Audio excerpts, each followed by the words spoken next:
गणेशाय नमः। नारद उवाच प्रणम्य शिरसा देवं गौरीपुत्रं विनायकं भक्तावासं स्मरे नित्यम् आयुः कामार्थसिद्धये।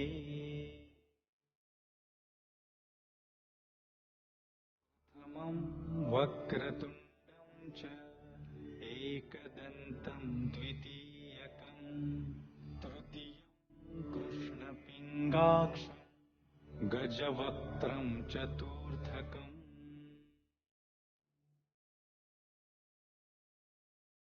लम्बोदरं पञ्चमं च षष्ठं विकटमेव च सप्तमं विघ्नराजेन्द्रं धूम्रवर्णं तथाष्टमम्